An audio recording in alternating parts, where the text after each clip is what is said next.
Yeah. No, I'm talking about on my computer. I got my Oh, computer laid out in front of me so I can see chat. we are live. Hey, everybody, welcome. Muskrat Adventures. Howdy, We howdy. got K&B anglers in the house. We got Calvin and Pops. Calvin and Pop. Hey, who, who did that, by the way? That's only been like a week or so, 2 weeks ago. Who gave you Calvin? That was some of Dockery and Chad's doings right there. Are you sure? Oh I yeah, thought somebody actually came on and said, "Man, I thought your name was Calvin this whole time." yeah. But it No, might have been. It might have been them. it was them on their show. Yes, it was. Uh, I think Welcome everybody. Thank you for hopping in. I see chat's been rolling. I was trying to keep up with it in the beginning, but once I clicked over here and started talking to you all, man, it just took off. So, uh, some folks in the house here. Norm was first one in the house with the early birds. Man, he was in here at like 7:17. But my wife's in here, Janice. Hello. She's in the other room. Avid fisherman, Ace. We got Stan the man, Betty Jean, Skip Stewart. I can't even scroll up fast enough. It's going so fast. Tim, the Chad is in the house. And well, I can't even keep up. Fence Seeker, Dana McGill. the Pop But fight. yeah, I can't ever keep up with how many people is actually showing in chat. But it don't matter. We're here to have fun and have carry on. But what I was wanting to talk Doc's about, in the house. there's Doc Lang. Hey, Doc, thanks for joining. Man, real quick, hats off to Doc for the patience he had last night on Catfish Weekly. Right. Get kicked off over and over again and coming right back. Right. I probably would have gave up long before then, but I was glad Doc was able to keep chugging along and keep us entertained. So, and one more thing before I get going, and then I'll kick over some questions for you guys. I wanted to thank James Dockery. James Dockery and I have been playing around on a design. Let's see if I get that in there. Muskrat Adventures. Check that out. Was that cool? Oh yeah. Oh yeah. Got the big muskrat on there. That's I pretty turn cool. here, big old flat head or skid here, big old flat head on here. Got the tail back there just to getting it. And of course, the boat makes the story. But I wanted to say a special thank you to James and Katie for taking the time to make that up for me, and then also sent me the file so I can do some stuff with it. So I'll be looking into getting some shirts made and some hats made and things like that on down the road. But I just wanted to say thank you to those guys real quick. So I wanted to bring you guys in because I'll be honest, I was really, really wanting to do the Grand Slam tournament. And I know you guys there was a lot of smack talking going into that tournament. And There me was. and Papa talking beforehand, it ended up almost like a YouTubers tournament with so many folks that was down there. But I just wanted you guys to kind of give us a recap. I've seen you guys did pretty good, got your slam and all that. So you share with us a little bit about what happened down there. Well, as Pop was talking earlier when we was waiting on the show to go live, it was about like going to the YouTubers tournament. There was a lot of good people, a lot of great anglers down there. The weather kind of cooled the boats down. There was supposed to be over 70 boats in this tournament, and it wound up being like 46 total. And we were one of the 46 that kind of stuck it out. We got right at the beginning, we got into some real rough weather. I mean, it was storming directly over us, lightning. At one point, the sky lit up so bright that it left an imprint on your vision. That's how close it was to us. So that was kind of a scary. And but like I said, there were a lot of great catfishing anglers out there, doing their thing. A lot of stiff competition. Junior War Sky and I, for about 2 months, have went back and forth with each other. That's been fun to watch. him calling me team bait run, talking about how big his fish were compared to my fish, how his fish could swallow my fish, and all that good stuff. And he wanted to put a little friendly bid against it. And no, Chad, my coloring book did not get wet. I had to be me up. Thank you very much. I chewed on my crayons a little bit though, but that's all good. Um, but As long as you don't eat the paper. but I can't. I won't take away from Junior. Junior's a good fisherman. I mean, he does go out there and he does catch some good fish out there on Lake Wylie. Of course, if you've never fished Wylie, Wylie's probably one of the best fisheries in South Carolina. I mean, it is. It is. Everybody talks about Wheeler and how good of a fishery Wheeler is over in Alabama. Yeah. Well, Mhm. South Carolina's got their Wheeler, and that's Lake Wylie. It has got some big fish in it. They're plentiful. They feed on the perch. Now perch fishing, white perch fishing, that's fun. Yeah. You know, we Yeah, I got. see a lot of that. Oh yeah, I wanted to get some. I should have. Well, shoulda, coulda, woulda. I didn't take my GoPro with me whenever we went out there perch fishing, and we got on them, son. We were pulling them three at a time into that boat, and we're talking about something like, well, I mean, like this right here coming into the boat. We wound up with like 26 nice white perch, you know, in that little time frame that we was out there fishing for them that morning. But yeah, we got up about 3 o'clock that morning on Saturday morning, got everything ready, loaded in the boat or the truck. Had to go. We, in all of our excitement, we forgot to get our license. So we had to go to the store because my printers broke here at the house. I went to the store that I work at and printed our license off and everything. And I told Papa, I said, we need to leave from Sandersville no later than 5 o'clock. Well, 5:05 on the dot, we were pulling out of Sandersville. And it's about a 3.5 hour drive down there. And or Yeah. well, technically up there. And so yeah, that was interesting within itself. But all the excitement, you know, of going to the tournament, you know, meeting a lot of, you know, good anglers that we only seen on YouTube or Facebook for that matter, you know, that was really, it was kind of like going to the catfish conference. You know, you were meeting a lot of Right. people that you knew online, but you never met before, you know, and Yeah. you'd only met them a couple of times. You wanted to, you know, rekindle that, you know, that friendship, you know, in person. And so, yeah, we went to, we got there and jumped on the water, went fishing for some white perch. Pop, of course, got the first three. I mean, he just automatically blipped in. There it is. And I'm like, damn it, boy, I ain't even got the water yet, you know. so, That's a so, good way to start, though. oh yeah, man, that was perfect. I mean, he pulled three right from the get go. I was actually in the process of baiting up my son's sabiki rigs, and so I could, because he'd never done it before, so I was trying to show him how to do it. And so while Pop's getting his three off, I dropped line down, and you know what you do with white perch fish is kind of like crappie fishing in a way, where you drop it straight off the side of the boat, you know, and kind of jig it a little bit, kind of get jiggy with it, you know. um, like three hooks. You know, it's a sabiki rig. It's 3 hooks set up. You let it go to the bottom, and you basically just bump it up and down, just real slow. And if you're on them, if they're in that vicinity, you can get them to get into a feeding frenzy. Yeah. And that's what we did. We managed to. You bang on the boat. A lot of people say, "Oh, don't make no noise on the boat. You scare the fish." You bang on the boat and see how quick you start pulling fish when you white perch fishing. Really? Surprised, man. It's nothing. Old Richard Warscow, he goes out there and he can pull in like a couple of hours 300 white perch like nothing. Woo.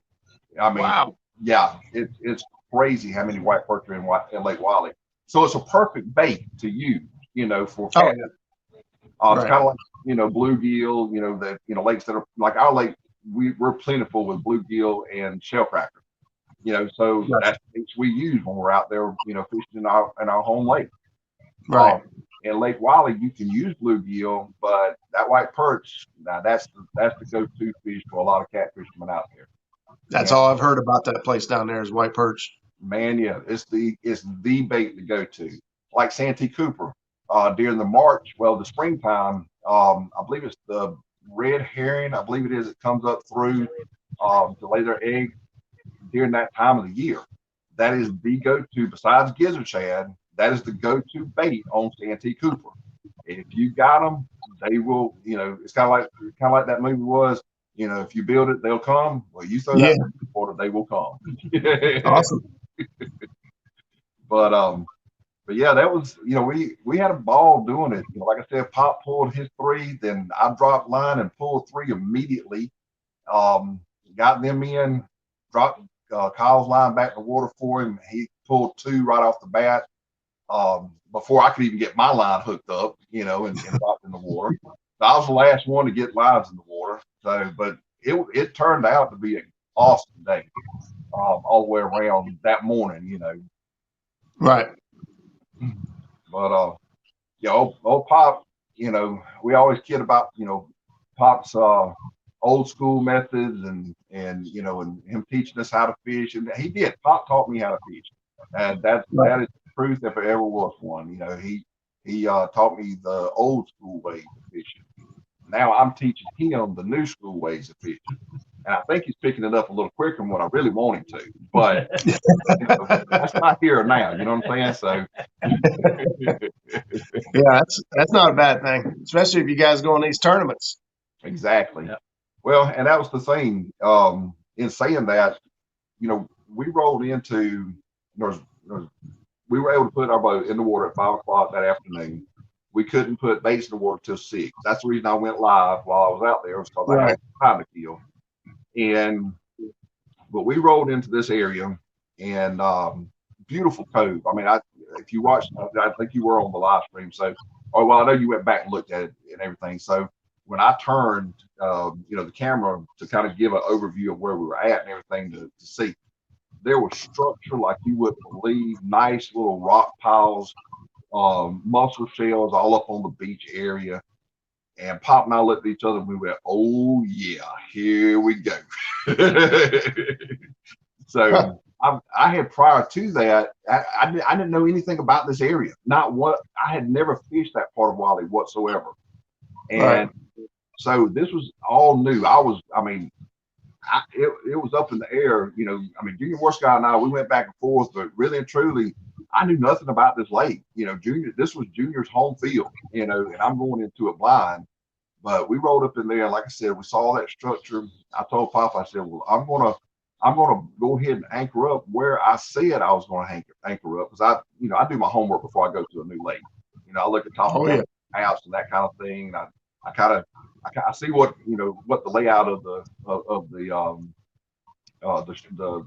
lake is, so to speak. And Right. I had already picked that spot out that we were going to. And then when we got there, I knew why.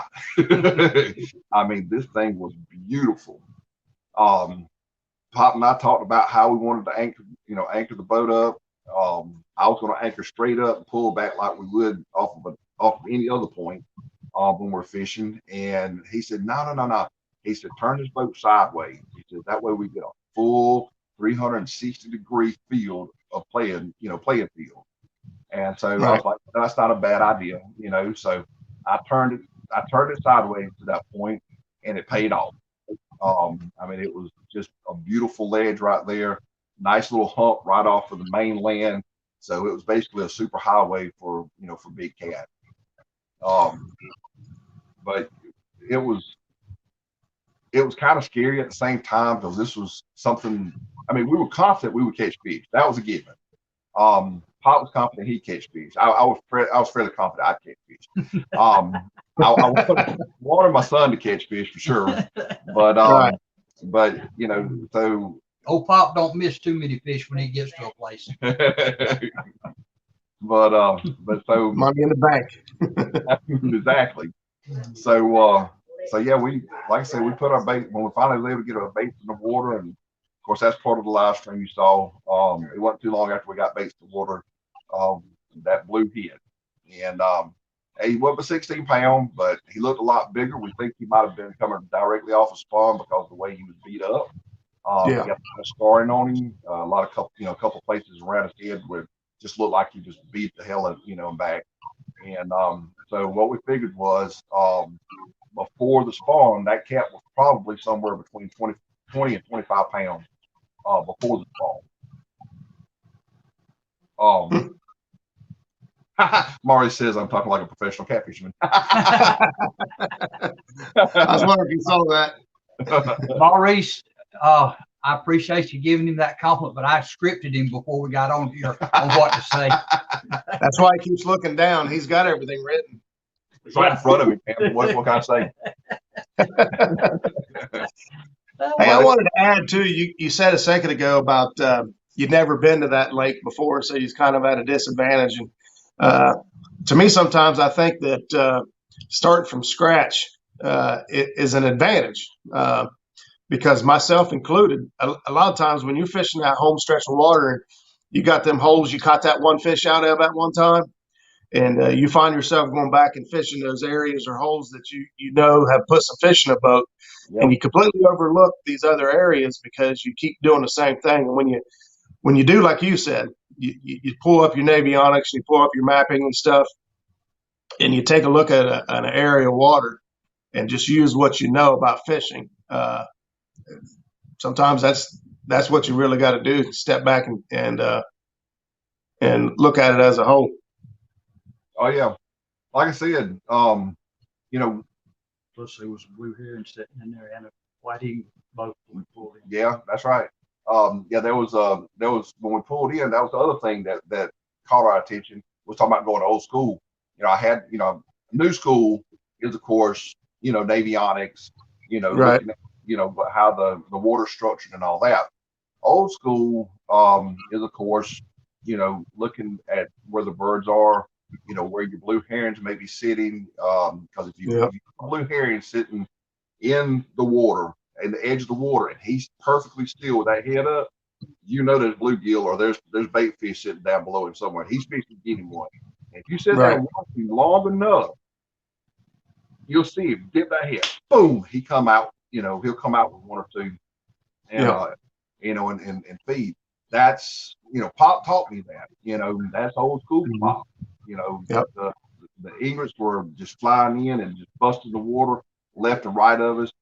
And I was just like, this is going to be one hell of a night. And it was. Matter of fact, we caught that Grand Slam sitting in that same See spot. you, Mark. Sorry. No, Mark was stepping out. I was saying goodnight to Mark. Okay. See you, Mark. But yeah, we like I said, we had everything. It seemed like all the moons and the stars were aligned perfectly, except for the weather. The weather sucked, but we endured the weather. But yeah, we like I said, we had that blue, then we had a flat hit us. That was my son. We rotate. How we actually do the new boat. Old boat Right. was a tractor, bass tractor. Pop sat on the back of the boat. I always sat on the front of the boat. That was by design, because the trolling motor on the front of the boat was foot fed, and Pop's not real good about controlling the trolling motor. I do that on purpose so I don't have to. Yeah, right. I like Yeah, it sounds like he's a smart man. Exactly. So yeah, he was. Like I said, that was just our spots on the boat. And Right.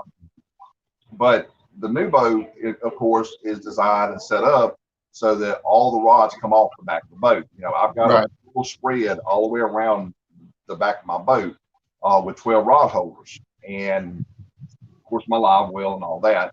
And I do plan on. I've had several questions about when am I going to do a walkthrough with my boat, and I had not honestly realized I had never done a walkthrough since I got it rebuilt.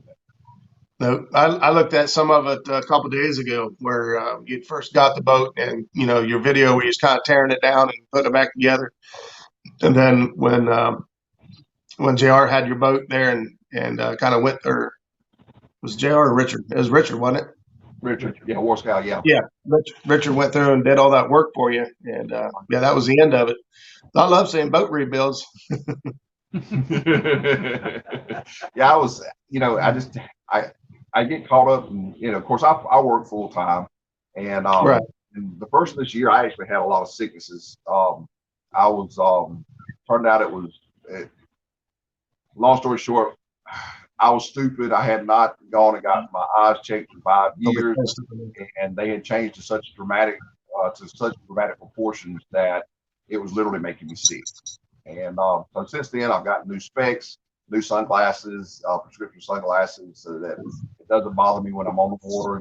That was part of it too, fishing on that water. Yeah. You know, as I do, you're on that water like this all day long, and you don't have some kind of protective eye, especially if it's really bright outside, the sun's just blaring down on you, and it's banking off that water on you, baking you. You know, it puts a huge strain on your eyes. And Yeah. I've always been prone to migraines anyways, ever since I was a kid. And it just seemed like they kept ramping up worse and worse. It got me scared there for a little while that I might have had something going on other than my personal craziness, in the brain.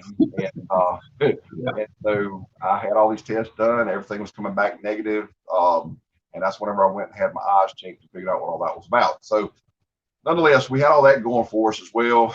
So we didn't get to fish a lot this year. After getting the boat back, and I just never thought about until people started questioning me, when are we going to see the walkthrough on the boat? The new boat. We want to see how it's laid out. And I was like, well, I guess I need to do that. Yeah, I've kind of gone through in my live videos and kind of shown mine around a little bit, but I need to make a video kind of like where I started and how I did the paint job on that and where we ended up with, and we still ain't done. Too much. I was reading. I was reading off Lyle's comment about pops working. Yeah.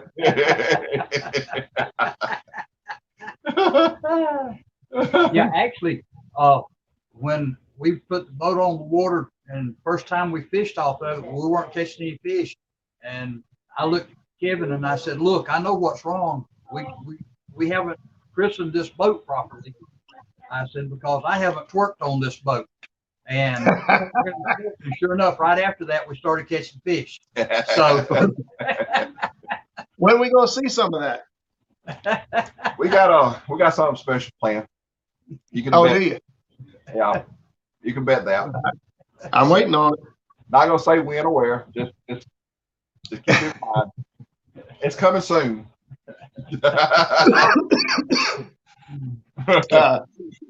So what style of fishing do you guys enjoy the most? You drifting, dragging, anchoring? Because what I've seen so far, I think you guys anchor mostly, right?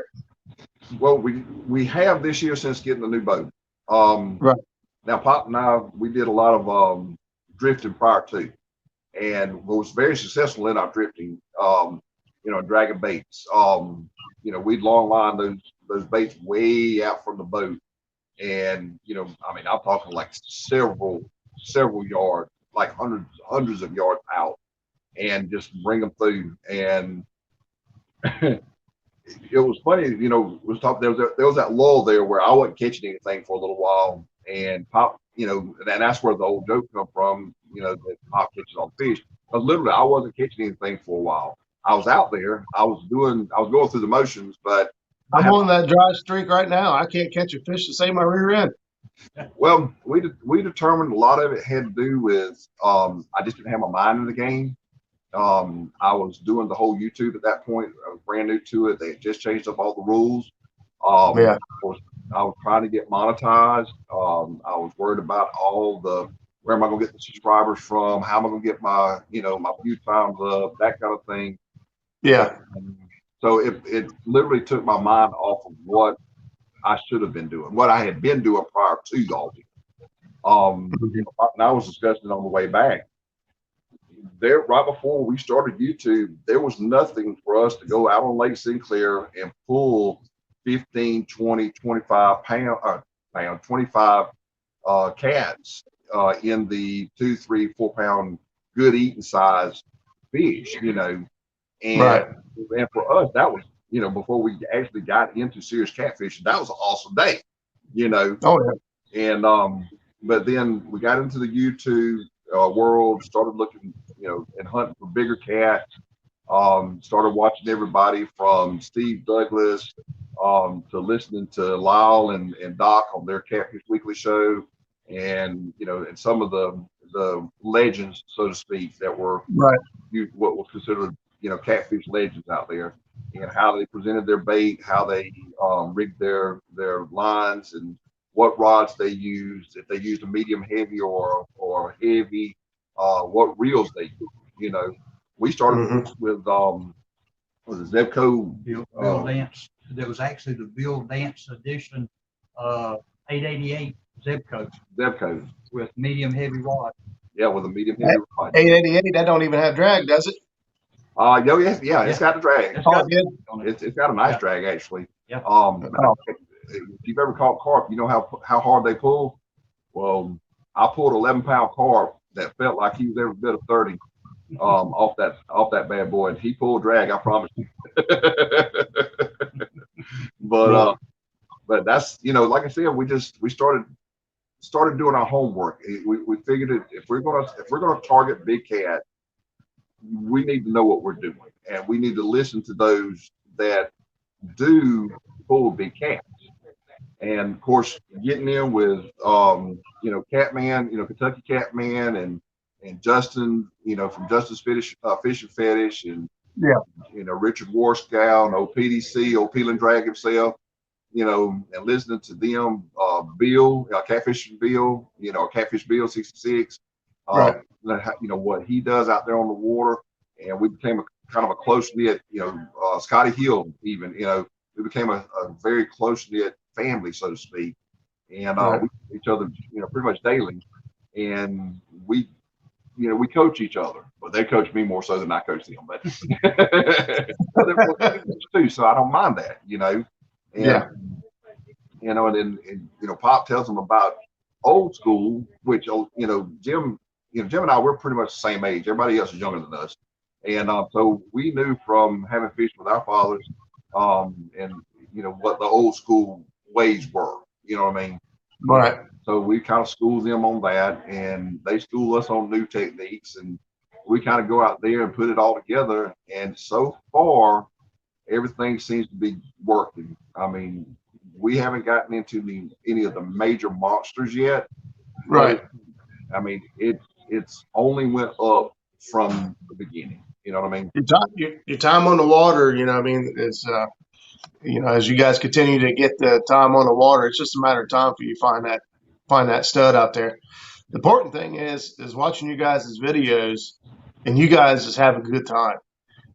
Whether it's a 5-pound fish or a 50-pound fish, you guys are having a good time. And I gotta admit that I'm a little jealous. I wish my dad was into fishing, and I could go out and fish with him like you guys do, and share that experience. So you got your dad and of course your son Kyle there with you as well. So that is just great to see. From my perspective, anyway. I love watching you guys cut up and have a good time. You fish with me, you'll know that it's 90% BS, 10% fish in a boat. Yeah, we have we get out there. Well, here's the thing: what you see on camera and what you see, on our live streams when we went live, and on other live streams whenever we've been guests on other shows, is nothing different than our everyday life. We literally and carry on our foolishness daily, and the type of relationship that we have, and it's there. During my younger period of years, my early 20s, late teens, early 20s, and such as that, I was doing my own thing. I mean, kids do that. They grow up, they go on, they want to do their own thing, and they get married, they make the mistakes, they have kids, they make the mistakes. No, I'm not gonna say that. I love fatherhood. That was the most awesome gift my wife could ever give me. But there's a point, and I think this is with everybody. There's a point from growing up as a child and then and growing into your own and doing your own thing that comes back full circle if you had a good relationship with your father or your mother, for that matter. Mm-hmm. And as far as I'm concerned, I had a great childhood. Okay. So it just come to pass that once Pop got back, because he was up in Atlanta for years. And once, Pop got back, um, back down here, Mm-hmm. and tired so that we could start kind of doing something together, and we've always loved fishing. It was one of the things that we did as a kid, as I was a kid. And of course, he grew up, doing as a kid. And it was a passion for us to, go out there and just fish. And so I bought a boat. I said, if we're gonna go out here fishing, let's really do some fishing. And so I bought the bass tractor. It presented itself perfectly, and it came to it. And whenever it did, we got out there, started doing that, started looking at YouTube. Um, just we said we can have a lot of fun doing this. And so just like falling right back in line with my childhood. You know what I'm saying? So what made you guys decide to go ahead and jump into YouTube? Literally watching YouTube. What's Um, watching? Just we figured, hey, these dummies can do it. I could do it. pretty much. I mean, seriously. I mean, I know we joke about it, but it is. That's pretty much Right. what it was. Yeah. We looked at what we were doing. I mean, like I said, we had been fishing a full year before we ever decided to do YouTube. Period. Right. Like I said, we were pulling. It was nothing. We would say this was how we would rate our day on the water when we go out. If we have not pulled 15 fish into this boat, we have had a bad day. If we pull 14 fish, we've had a bad day. That's how we rate it, because it was nothing for us to go out there and catch 15 to 20 to 25 cats at a time.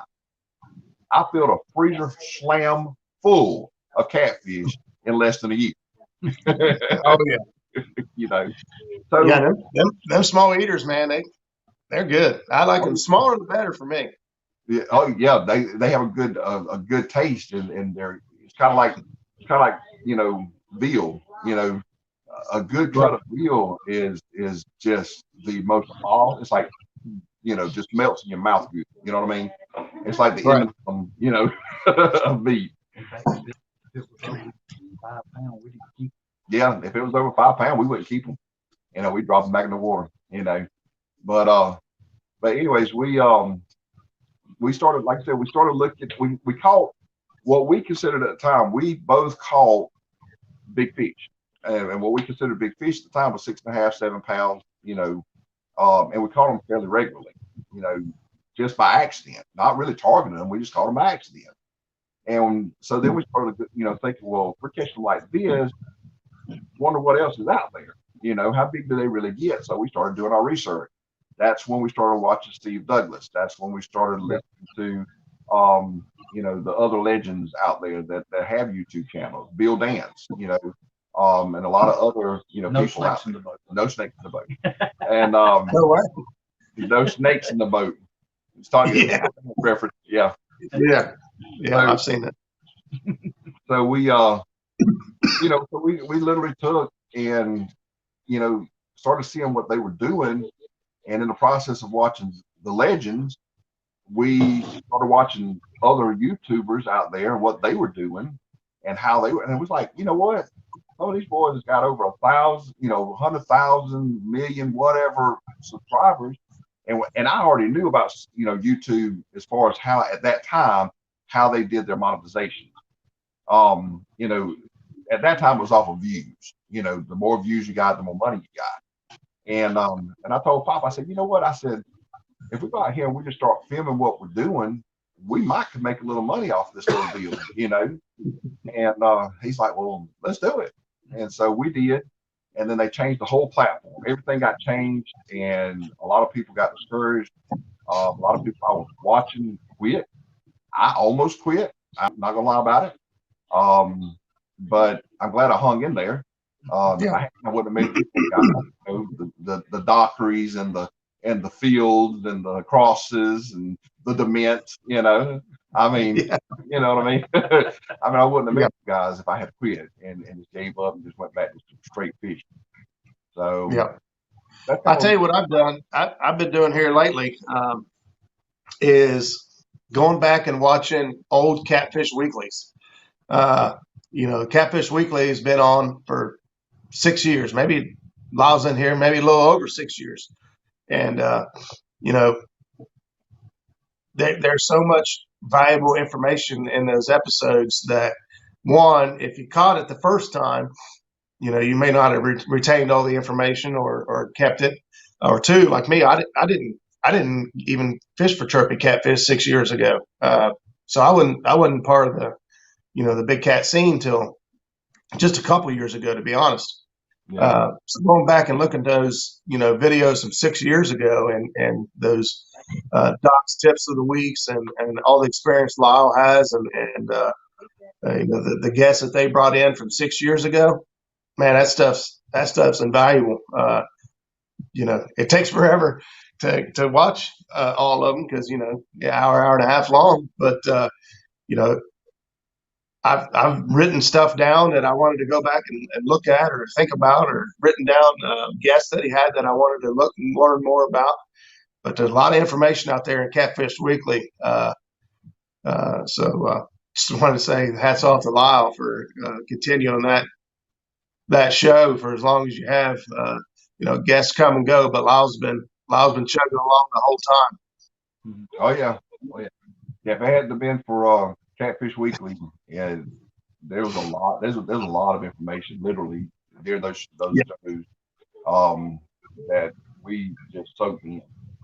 Um, it was funny. We would watch like Catfish Weekly, or we'd watch,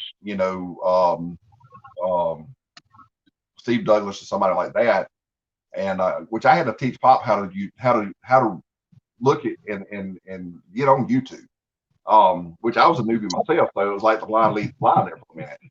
But yeah, but we started watching, like I said, Lyle and Doc, listening to their information and their guests that they had on there, and then watching Steve Douglas as far as how what he did on the river, which a lot of these guys we were watching were river fishermen. I mean, the Ohio, Mississippi, yeah, Tennessee River catfishermen. So and then of course, there was Chris Flores, of course, watching him. We got in on, yeah. in with him, started watching him, over on his waters. And the thing is, it's a whole lot different type of fishing when you lake fish than it is. Oh yeah. And so, but you can, Yeah, I've been the first to admit that lake fishing, I've I've been lost. I know the basics. I know what to look for, but like to go to a big lake and try to get on some trophy fish, I would stumble.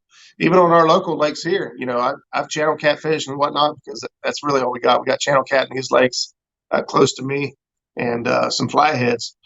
But even dragging and drifting those lakes is new to me.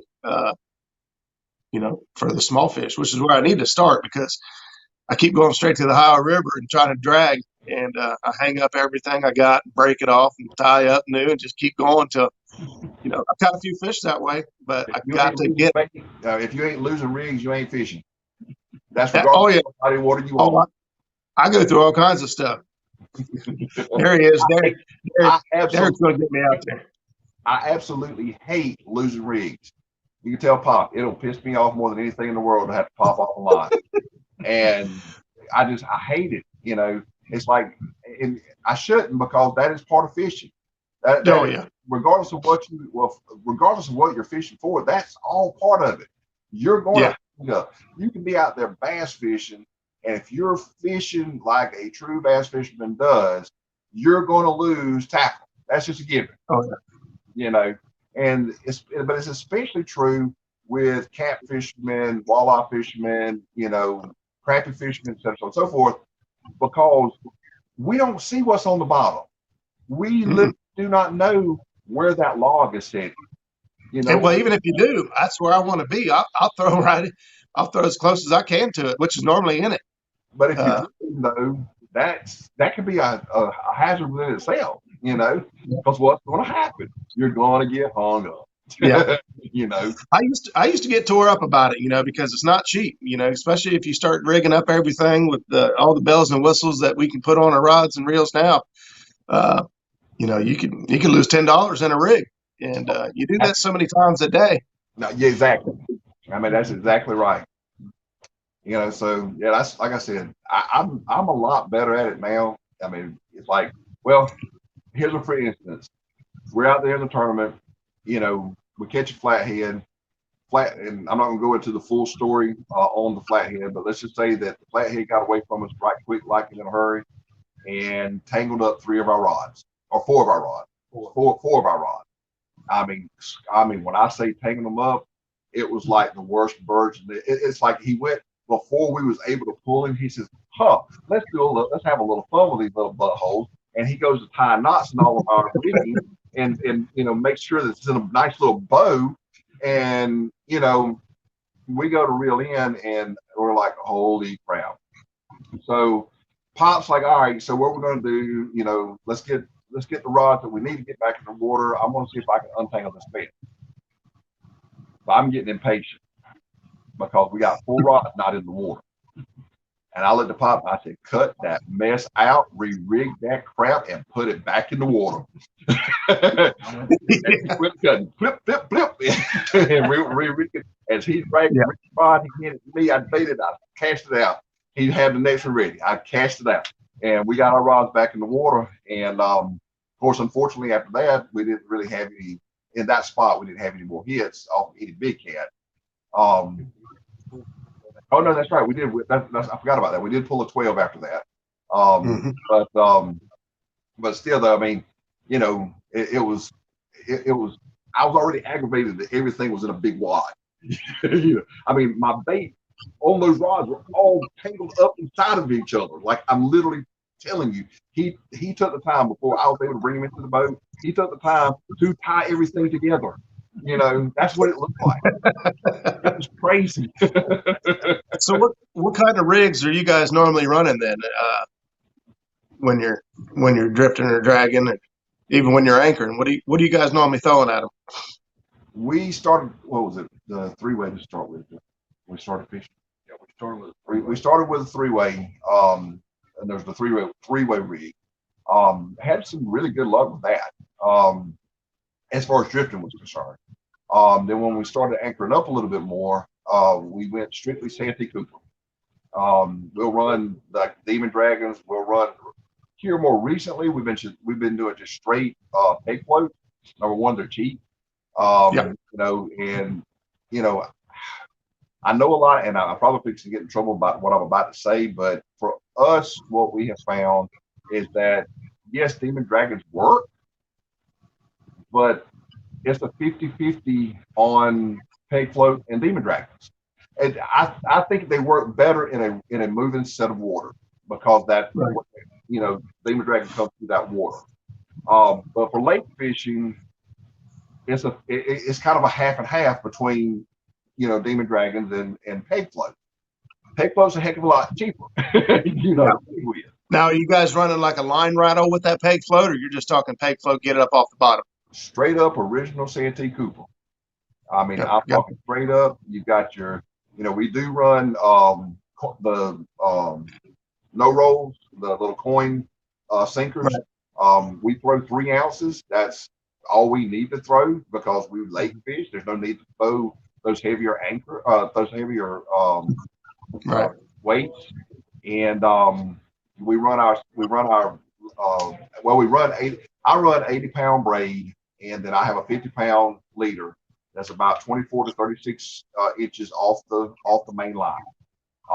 We hook our weights to the swivel right there, between the main line and the leader, just like you would in a standard Santee Cooper.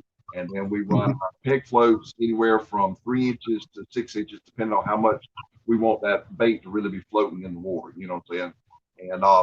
And then we just cast them out and we do our thing. So have you tried using any of the like the slinky weights or the stand-up sinkers? So like right here, I think this is a oh, I can't remember what this was called.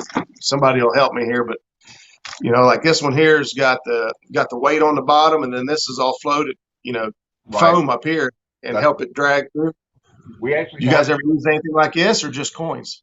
Well, no, when we were drifting, matter of fact, Justin Fisher Fetish, Yeah, I gave got us some of his.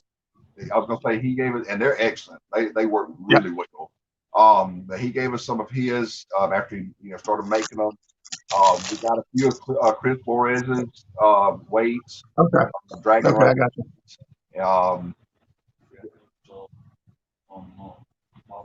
Yeah, Bottom Dollar did and his is pretty good too. Bottom Dollar, he did a set of weights. And matter of fact, he brought it to us during the Santee Cooper Monster Cat Quest. And we had a chance to try them out, and they worked really well. I think some of the best ones that we've worked with so far are the ones that are longer. It just seems like they come through that structure a whole lot better. Whether it's Chris's or whether it's Justin's, and that's who I'm comparing to is Justin and Chris and Chris Flores here. Whether it's either one of theirs, because it is so much longer and it does have that weight at the bottom. Everything stands up. So when it's coming through that structure, you got well, see if I can get the camera here. You got a piece of structure here, and you're coming along there, and it comes up and over. Right. It's beautiful because everything's coming up with it when it does. All right. You get one that's a little stiffer, and it's like this. Well, let me put my hand here, and it's like this, and you come in, and it's going to hit it, and it's going to come in like this before it comes up over that structure. Well, what does that? Right. When it hit, all your bait's coming down below because it's just pulling down.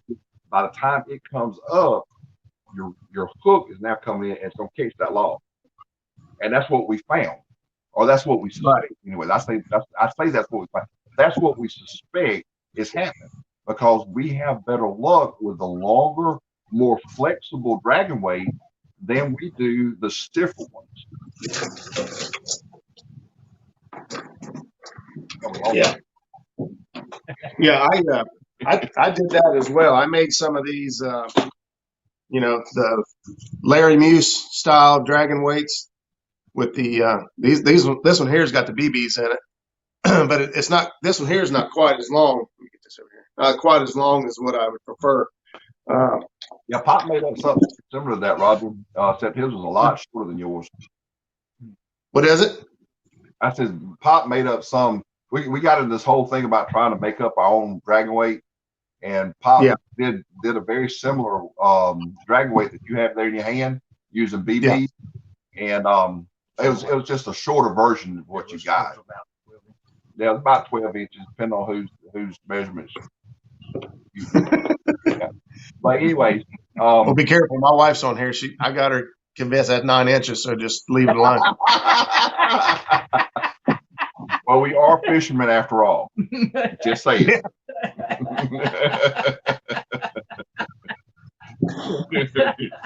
But, hey, said Kevin passed the mic to Pop so we can learn about catfishing. That's okay. He's telling out what I got him scripted over here. I'm scripted. Just be patient, Ace. I'll get around to that. You've been on a roll. I'm just letting you go. To be honest, my throat's still killing me. I don't know what I got. The Cross family done infected me. I don't know what's going on. Maybe put voodoo on you. No, we all went fishing Friday night, Saturday morning, and now we're all sick. So I'm blaming Betty. She was the first one sick, and now we're all sick.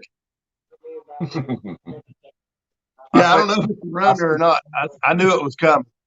I don't know if it's the Rona. I don't think it's the Rona. I don't know. I've had a fever and chest pain and sore. Man, I was like sawing razor blades. It was bad. Unfortunately, even though we've had some really, really good thunderstorms here lately, and the weather's been up and down as far as really hot today, and then thunderstorms cooled off real quick. I have sinus issues in the morning times, but Otherwise, I'm good to go the rest of the day most of the time. Which is a good thing, especially in my business, working hardware. And with the scare of the corona, and I'm not gonna get into all that, but just the scare of the corona, nowadays it's one of those deals where you can just sniffle just one time, and everybody avoids you like the plague, which can be actually for dockery, especially, can be useful. Because dockery always got to walk in, go, and then he can get right on up into the into the line and check out wherever he wants to go. Chad, on the other hand, they throw him to the ground, put handcuffs on him, and say, "Oh, you got the COVID ID. Oh, it's time to put you in the hospital." I keep expecting to see Chad go into the hospital most any minute now. They're going to say he's got the COVID-19, and I'm going to egg them on. Give him an enema. Give him an enema. That work well, but that's just me. You ain't right. So hey, I had a question. Just looking at when we talk about your boat and looking at it, you guys put those LED lights over across the top of those windshields. How you like how those turn out up there? Because I'm eventually putting the full windshield in my boat. I've got it here. I ran out of money to build dual consoles and set it up the way I want. But how you guys like those LEDs up there? Well, I don't know if you noticed during the live stream, I actually changed those out. I had the light bars. I had the big light bars off both windshields, and they work. Don't get me wrong, it worked beautiful. I just had too much light bar up there. I mean, I literally will light up the lake, and the problem with that is that unless I had a dedicated battery for those lights, it would drain the battery quick if I left them on, too long. Right.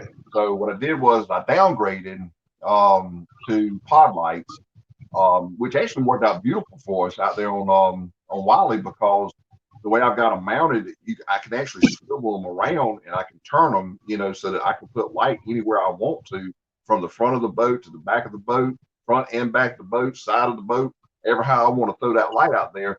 I've got them on swivel where I can actually make that happen. And it's about 900 lumens, so it's plenty of light to see by. That's per pod light, and they don't drain the battery near as bad as those big, pod lights.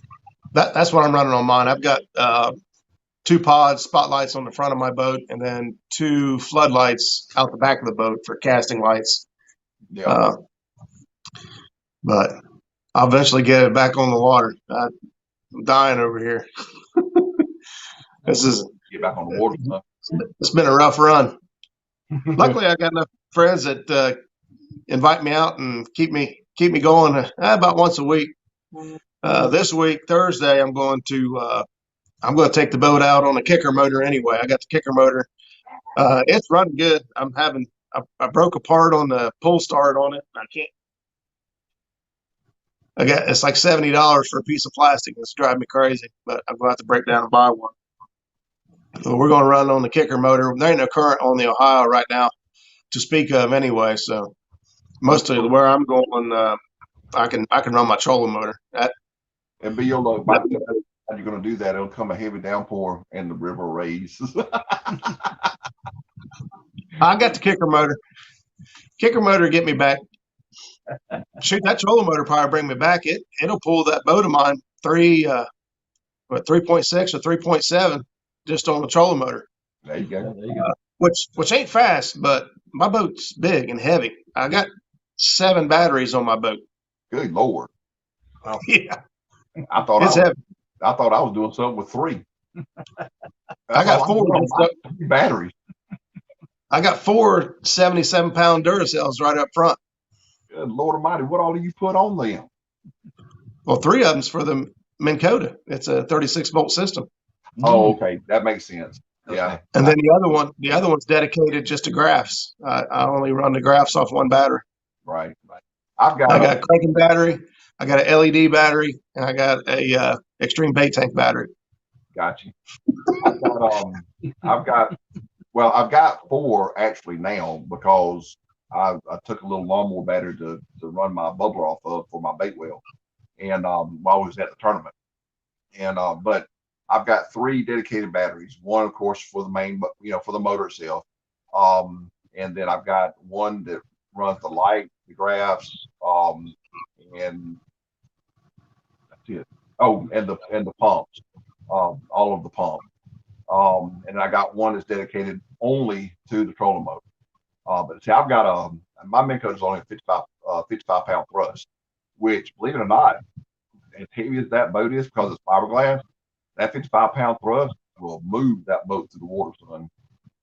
That's what I took off my boat was a 55-pound thrust Tarova, and it actually didn't do bad. I mean, it wouldn't spot lock me in the current I like to fish, but I didn't even realize it was only a 55 until I went to swap it out. So I got it on my pontoon now, and it scoots my pontoon around pretty good.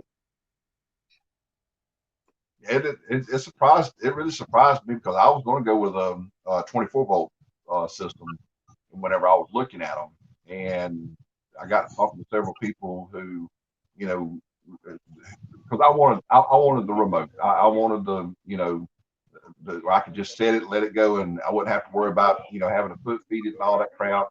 And right. So I was looking at 24 volt systems. Got to talking to several people who had Richard Warskow, Junior Warskow, all of them. Glenn Shue, Glenn I think's in here tonight, and trying to get advice. Old Big Nasty himself, Jeff Anderson, talking to him, trying to get some advice on what to do, what they thought would work well, and pretty much everybody stated that, for my boat, the size of my boat, that the 55 would be plenty enough to do what I wanted to do, especially with the way that we fish, because we mainly lake fish. Now, if I was going to have a river boat, if I was going to put it in the river system, then those 436, volt systems would come in handy, right, and everything. But I don't plan on putting my fiberglass boat in no river system anytime soon. Oh, no, ain't nothing wrong with it. Who's this here, Quinnell? Quinnell, you guys only have to listen to him for an hour. We don't have that luxury. Exactly. I can go on and on, baby. I can too normally. See, I'm feeling my oats tonight. You feeling your what? I said I'm feeling my oats tonight, so to speak. So I'm coming off of what we consider a great win for us. Yeah. We didn't win the tournament. It was for us. We set out and did what we wanted to do. Our goal for this tournament was to get Grand Slam and to beat Junior Scout, and we did. And both. You did both. That's right. That's a win. And so I didn't realize you guys were booked up like you are, man. You guys are like top of the line catfisherman this week. Heck, you're lined up with what show you got next? Catfish Weekly next Monday night. Isn't Catfish Weekly? All right. Somebody said you was on. They thought you was on Thursday. Well, they thought you was on Thursday night, which I think that's Elstan going on Thursday. On Dockery. With Dockery and them, yep. We're excuse me. We've got Catfish Weekly Monday night, and then Dockery is Thursday night next week. Right. Next week next week I've got Derek coming in from Ohio Catfish Chasers. Yeah. Go bring him in and give him a go. I've been talking to him back and forth. He don't live too far away from me, so we're gonna hook up and get some fishing, and he's gonna take me on these lakes I'm not too sure about, and do some dragging and drifting, and then I'm gonna owe him a higher river trip, and we'll go down there and see if we can't find a hog. There you go. That's good. But Jesus, oh God, Derek and Roger.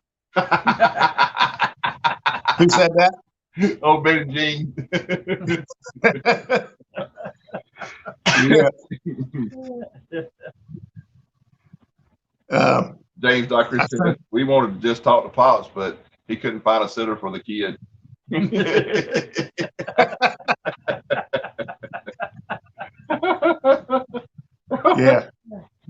Yeah, you guys cracked me up, man. I was watching something the other day. I think Pops, you guys was out there catching bluegill off the boat dock there, and just just wearing them out and having a ball, man. It was cracking me up.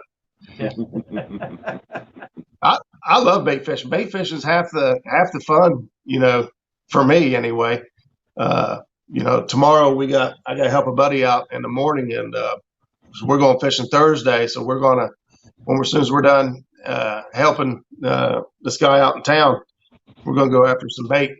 And where he's at, he's got permission for some like prime, like big old suckers, creek chubs. I mean, monster creek chubs, like 10, 11-inch long creek chubs.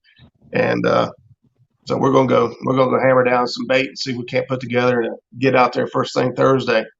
I'm sure if you take Jean with you, you'll get on them. The bluegill? Yeah. She is the queen of the bluegills. She puts the hammer down on them. She is a princess catfisherman, but she is the queen of the bluegills, baby. Yeah, I seen she went live today. I wasn't feeling too hot, man. I ended up I'd be honest, I was watching Catfish Weekly, old Catfish Weekly, and I took some cold medicine and cold and flu stuff, and knocked me out. I was passed out. I was dead for a while. But I seen that she was on there catching fish, sick, still sick as a dog, and had to go fishing anyway. She's a trooper. Well, you can't be a nurse and not be a trooper. Yeah. You know what I mean? Yeah. I mean, yeah. When you go in there and see what you see, my wife's not a nurse. She's I don't know what you call her. I know what I call her. she's in the chats, Roger. Remember that. She's probably asleep by now. I see a pillow come across. No, she has to go deal with that stuff every day. I mean, she comes home and tells me, like today, she said she came home and I think it was 7 people tested positive today for COVID, and the numbers keep going up. Like, we all think it's going down, but she says that her numbers at work are going up. Well, I got a theory on that, and like I said, I'm not getting in the whole COVID note, Oh yeah, all that, but I do have a theory on that, and Pop and I've discussed it, and we kind of agree on it. Obviously it is a pretty rough, flu, because that's what it is. It's a flu, and right. It's pretty rough, and it has killed some people, and again, not going to get into any debate because I've got my own opinions. Everybody does. Yeah. I'm not gonna get into everybody's opinions, but I fully believe that one of the reasons that we have more people that are popping positive for it is because there are more tests that are available for that to happen. Yeah. And that's not taken away from anything. You know what I'm saying? I mean, it's just, think about it last year. This is something that's supposedly come up and become a predominant type of a flu system or a flu strain as of last year, hence the name COVID-19. All right. But nobody knew anything about it until March, whenever it started getting a little bit more known, so to speak. Again, not getting into any of my political aspects of it, but just we don't do politics. Yeah, exactly. We don't do politics. Not on camera. And right. And so, but nonetheless, it became known, and then there were more tests being developed to try, to make sure, because I think for a while there, once you got tested, it take almost a week, 7 days before you got your results back. Now it's down to 3. Now it's down to 24 hours. Even though the 24-hour one is exactly accurate, it's still a good test to get. It can tell you yes or no kind of right away. Yep. So, and I fully believe that because they're more readily available now, that's the reason we're seeing more and more people who are popping positive. Doesn't mean they have it. Doesn't mean they're sick. It just means they've been exposed to it and could possibly make somebody sick. You know what I'm saying? Right. Those of us that haven't, I had to take the test. I was sick. It was more sinuses, like matter of fact, it turned out to be a sinus infection. But because I had the symptoms of everything that was going down at the time, it just so happened I got this just as it got into the we're going to die, into the earth deal. And right when everybody was buying all the toilet paper. Exactly. When the toilet paper, when the day the toilet paper disappeared in Georgia, and on top and the corn cobs became more available. And so, yeah, so I had to go get tested. Of course, I mean, it was found that I have it. It was just a common everyday sinus infection. Got it knocked out with antibiotics within a couple of days. As far as that's concerned, and I was back to normal again, as normal as I can get. And so I know, right? So so it was so like I said, but there wasn't a lot of people. There was a lot of cases being heard and a lot of sicknesses of people going into the hospital at the time because there was a big panic about it and people not knowing did they have it or they don't, because maybe they got a sniffle or two. And regardless, now it's more readily available, and yeah, those numbers are going to raise up. Now, does that mean that we don't need to be cautious? No, we still need to be cautious. I will say that. We still need, if you think you're sick, or if you think you may have been exposed to someone, quarantine yourself, for a couple of days just to make sure you're going to be good. Go get yourself tested if you need to, and go on your merry way. But at the same time, don't panic. That's don't panic. Just take it. I'm not going to get into it either. I know that I feel like crap. I know what my symptoms are and what they call for. If this keeps up for a few more days, I'll probably go get tested just to make sure. My only concern is making somebody sick that couldn't recover from it. I mean, as far as me getting it, yeah, I might be down for a few days or a week or something like that. But I think I'm pretty confident I can pull through it. But it's the chance I take if I would, like my father-in-law or mother-in-law or something like that. If I gave it to them unknowingly, and then their health isn't as stable, that would be the problem. So, well, and that's the thing here at our house. My wife and I and my son, we live with mom. Mom has lupus, has struggled with it since '93, I think it is, or '91. She just informed me she's in the living room listening to it. Ever since '91 when she was diagnosed with it, and over the years, it's really affected her both, not just in her overall health. She had COPD because of it. Never has never been a smoker. You know what I'm saying? So all of it came due to the lupus that she had. Water buildup in the lungs, scarred the lungs up, that kind of thing. So she had COPD, number one. She has to be really careful about what she's exposed to. Now, the sad part of that is this. My wife and I both are in jobs. Well, and my son too, for that matter. He just started a job, this past summer, and working with a grocery store. But we all three work in environments that are considered essential. We are in that public light. It's not always possible to wash your hands every time you touch somebody or put, and of course now it's hard to find disinfectant product, period. Yeah. So we can't disinfect every time, somebody comes in with a sniffle. So we run the risk constantly in our household of bringing something home to mom. If we get a sniffle or anything that can be construed as possibly having contracted the Rona, we have to quarantine ourselves from her. You know what I'm saying? Right. But we can't stop our lives because we have bills to pay. Just because we need the quarantine, maybe our bills are still going out. We still have to pay those bills. There's still payments on that truck that I bought. Payments on the light bill. There are monies that need to be put out there. Otherwise, we won't. Right. I won't have a catfishing boat because I'll have to sell it. So we. I might buy it. I heard that, right? So the way things are going. But exactly. But yeah, we have to be kind of careful, with what we bring Right.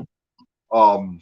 And so there for a little while, that was a little scary, especially with what I was going through at the time, because like I said, of course, it was found out that a lot of it had to do with my eyesight, with me being sick and everything. But there was a lot of concern there for a while, and Mhm. then of course having a sinus infection on top of everything, and the scare factor that was put into place as this was becoming known throughout the world, um, did kind of concern me. It really did. I didn't take it lightly. Some of the hype I didn't believe, but Right. I didn't take it lightly either. Because I Right. am in an home environment that requires me not to bring home stray viruses like a dog. You know what I mean? I mean, you can't just go pet that virus and say, "Okay, go on your merry way," because he likes to stick to you like glue. You know, Yeah. and so it was kind of a scary thing right there for us. But we did what we had to do. Yeah. I mean, it was simple as that. Yep. And that's the way it is here. My wife, she works with these folks every day. And they got their protocol, how they got to protect themselves, and comes home and has a routine and all that.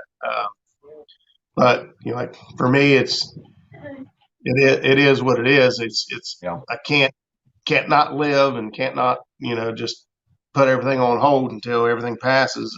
Business as usual, and exactly. if I get it, I'll deal with it then.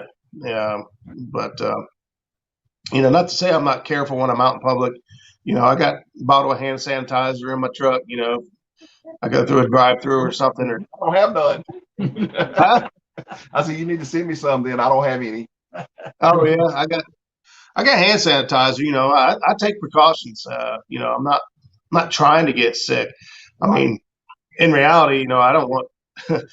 After all this come about, I started thinking about every time I touch a gas pump and all the other so man, what if that guy didn't find toilet paper? What if that guy's Chad that just came through here and I Right. got to touch that gas pump after him? I better start cleaning my hands, regardless of COVID. And you better clean your hands regardless.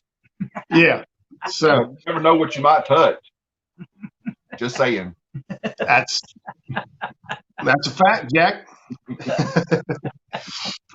But yeah, it's we kind of went down a rabbit hole there, but it's just part of the world we're in right now. You can't hide from it or pretend it doesn't exist. It's the elephant in the room. It's happening whether we want it to or not.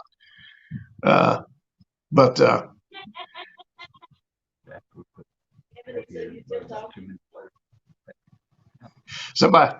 somebody's reading chat over there. I can tell. Oh yeah, they're having a ball and they're reading the chat. Yeah. Hey, chat's been flying, man. I've tried to catch some of it as it come by and throw it up on the screen there every now and then, but it's been rolling. And that's one of the things that's awesome about doing this stuff is this YouTube. And I hang out and most of us are in here, every night, most of the week. Always some of us got different things going on from here and there, but the catfish community, like. I don't Betty. If you just seen what Betty Jean threw up there, I mean, she said that she'd send you some hand sanitizer, I heard. and Yeah. she's serious. I believe her. Yeah. And you know, just talking to you guys and talking to people in chat becomes more of a family orientation than what it is just guys hanging out and talking about fishing. Kind of like what you guys were saying when you went to that fishing tournament. It's like a YouTubers rally or something. And you see these guys on YouTube or you talk to them in chat, but when you get to meet them and shake a hand or hug a neck, uh, it becomes a real cool experience. And for those of us that are lucky enough to live close together, to meet up and do some fishing and hang out, it turns into a lifelong friendship. I've met, man, I don't know how many guys I've met so far off of here, and would consider great friends. I know Skip Stewart comes to mind right away, but you know, uh, Zach Murray's on here. I do a lot of fishing with Zach. Betty and Brandon Cross fished with him. Chad, went fishing with Chad. And, I'm sure I'm forgetting people. My brain's not, well, it's never really all there, but but it's just neat that, what's that? Same as his? Yeah. Well, I learned it from him. Yeah, it is, Pops. It is kind of hard to put him down too far because he got it from you. That's right. So he says. Exactly right. Well, when he was little, he used to take a little toy boat he had and go out in the middle of the cornfield, sit out there all day and fish. And salesman come along one day and looked at me and said, your son's out yonder in a boat in the middle of the cornfield. And I said, yeah, that boy ain't right. I said, but don't worry about it, because come dark, we're going to take the big boat and go out there and get him and bring him back home. So, yeah, it's off the whole block. As long as you go get him, he's fine. Exactly. That's it. Exactly. I want to address something, because if I don't, I'll hear about it all night from Kentucky Catman. Kentucky Catman has asked a question earlier that he says I have failed, which I did, have failed to answer. And the question was, why in the heck does Pop reel his fish so slow? I've seen that. I put it up there a couple times. I reel my fish so slow for a reason. When we were learning about large catfish, we learned that if you pull that fish too fast, it's going to bloat that fish, and then the survival rate of that fish could become detrimental. Right. So I sit in there, and I've got that on my mind when I'm pulling a fish, is the fact if I'm pulling that fish out of 20, 30, 40, 50 foot of water, and I'm hossing that fish in, I'm not giving him time to stabilize as he's changing that pressure. I keep that in mind when I'm doing that, because we have, on occasion, got overzealous and have actually had to do CPR on some fish and have lost a couple of fish. Not fortunately, they were within the range of being able to be eaters, but we lost a few fish for pulling them too fast. So I keep that in mind, and I know, a lot of people watching go, well, reel him in, Pop. And I'm sitting back in my mind going, well, I am, but I don't want to kill him in the process, Yeah. And maybe I do pull him a little too slow, but I'd rather pull him a little too slow and know that I can release him back alive than I had to pull him too fast, have to do CPR, and then find out that didn't work. That's 100%. That's 100% accurate, man. And it's a lot of people forget about that. And I think back to my first Steve Douglas videos of him pulling them up out of deep water. So it makes perfect sense, and it's very logical. Slow and steady wins the race. Yep. Well, the old turtle, he just sat there and he just kept poking along, and he finally beat that old rabbit that took a rest. So I kind of look at it from that standpoint, the rabbit and the turtle story. That may be further back than a lot of you know. Old Brer Rabbit. Old Brer Rabbit. Southern thing. How'd you go from the old rabbit to the twerking monkey? Well, he is old. I am old. Well, I want to read, because I asked Jim, was he happy now? And Jim stated, I figured it was cause y'all didn't catch very many, so you were enjoying the fight while you can. And then Pop went logically scientific on me.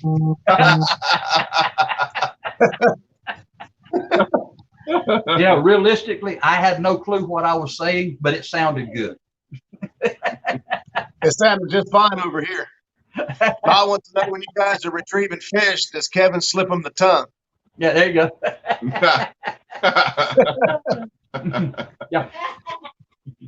In that slip of the tongue. in that tournament That was wild. that we just came off of, Kevin. Hold on, I'm gonna answer this question for a second and get into that. Wow. If you've never Frenched a catfish, you're missing out on something, son. Just saying. Go ahead. Right after we put that flathead in the boat, Kevin turned to me and said, "Pop, what are we going to do about our channel cat?" I looked at him and I said, "You don't worry about the channel cat. You take care of these big rods. I've got our channel coming." I switched my bait rod over to old school bluegill fishing and put a wad of red wigglers on it and flipped it out toward a fallen tree and some rock formation that I'd been eyeballing all night for that channel cat. And in 2 minutes, that channel cat was in the boat. And I told Kevin, I said, "All right, we got our Grand Slam. Now let's work on bigger." Junior Warscow was on the phone with Kevin at the time and checking to see how we were doing. And whenever did, Kevin said, "Well, Pop's reeling something in right now. We need our channel." That was Richard, not Junior. I mean, not Richard, not Junior, Richard. And when did, Richard said, "Well, don't you get off this phone till Pop gets that fish in." And when I got that fish in so we could see what it was, and I announced we had our Grand Slam, Richard used an expletive and hung up the phone right there. Blip, that was it. That was awesome. It was awesome out Oh there. my Man, God. we laughed about that all the way home. We laughed about it that night. That to us, that was the highlight of that whole fishing trip right there, was when that phone went dead silent. Blip, that was the end of it right there for Richard himself. Because Richard had been struggling out there all night. I mean, a lot of fishermen out there were struggling, and it just worked out for us. And when I went old school, Kevin kind of looked at me, and I told him, I said, "Don't worry about that channel. I got this."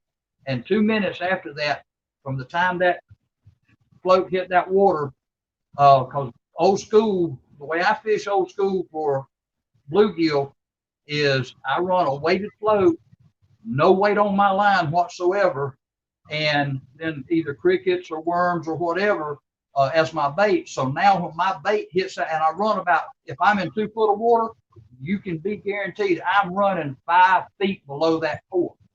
There's a reason for that. When that 5 feet goes out there and hits that water, that float hits first, drops that bait in that water. Now you've got 5 feet in that 2 feet, and it's going to drop natural. And the more natural you can present that bait to that bluegill out there, or any fish, the quicker and better chances you've got of catching the fish. And by the time that 5 feet of line gets 2 foot down, and I figure it's already hit the bottom, Kevin will tell you, I'm reeling in. It ain't gonna sit there and wait for him to come to it. If he hadn't got it on this way down, I reel it in, and I'm going again with it out there somewhere within, and I'm steady moving it within a radius. That's always worked for me from the time I was a boy growing up till today. A lot of people go out there and can't catch bluegill simply because they don't have the right technique. If you put a weight on that line close to that hook, I'm not going to say you'll miss him every time, but you're going to miss a lot of fish, bluegill especially, simply because you're pulling that bait past him faster than he can get to it. And it's the way I fish. Always have. It's worked for me. So yeah. I ran into a fellow one day at the lake down here. He had a bucket completely full of bluegill. I was bait fishing, and he had, monster bluegills. And I'm like, "Man, you're wearing them out." Mm-hmm. And this guy was using these little jigs that he hand tied, and for weight, for the jig, instead of like a jig head, that he put a drop of solder, that solder, and it's a different density than lead, and it falls real slow in the water. And So he had it right underneath the cork, and he'd pop it a couple of times, and it'd fall real slow. And he'd pop it a couple of times, and it'd fall. Man, I was just amazed. Well, that guy ended up giving me like 2 or 3 dozen of them. Just, I don't know. He says he ties like a lot of them, and Roger, I think I you still did got wrong. a couple. I still got a couple left, and they outfish everything I do. Right. Yeah, the more natural you can present that bait, Yeah, that water, the better chance you got of getting a fish. And that's on any species of fish. yeah. There's a lot of times I won't. I'm a line watcher. I'll throw the hook out there with the worm or whatever on it, and no bobber, no sinker, no nothing. I just let it fall and just watch my line. Mm-hmm. I think a little anecdote there based on what Pop was just saying. Pop was out. Well, I think that was the night we were all up out there trying to catch, and a little old lady comes up. Her family had decided to take her fishing.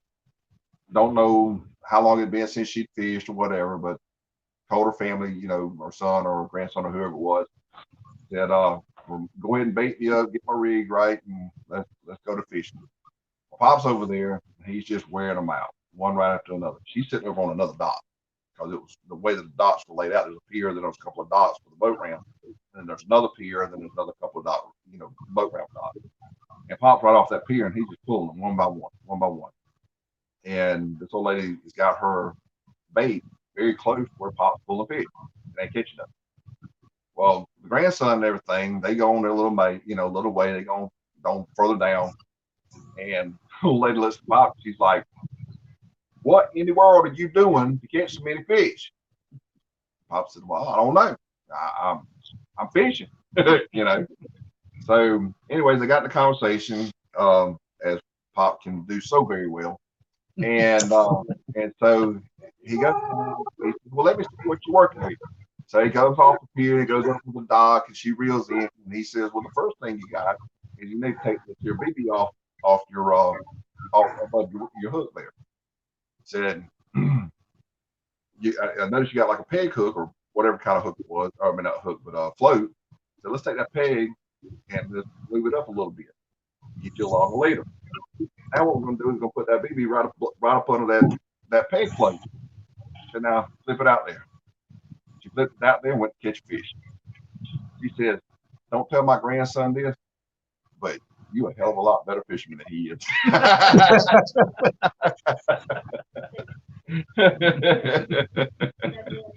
So, Pops. Oh, somebody told on you. Never mind. Now there's a debate: 73 or 74. 73. 73. I'm 73 years of age, and I'm not old yet. When I get old, That's right. y'all know. That's right. That's how I live life. You're only young once, that you could be immature forever. Exactly. Amen. Exactly. I'm living pretty good. The color within the line. Every once in a while, I get out of the lines, but right. Whenever I'm having a bad day, which is most of the time, but that's not here nor now.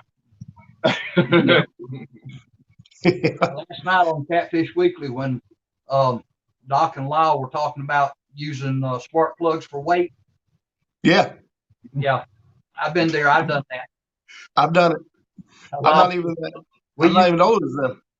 We used to, we'd be going to go fishing. We wouldn't have any lead for weights.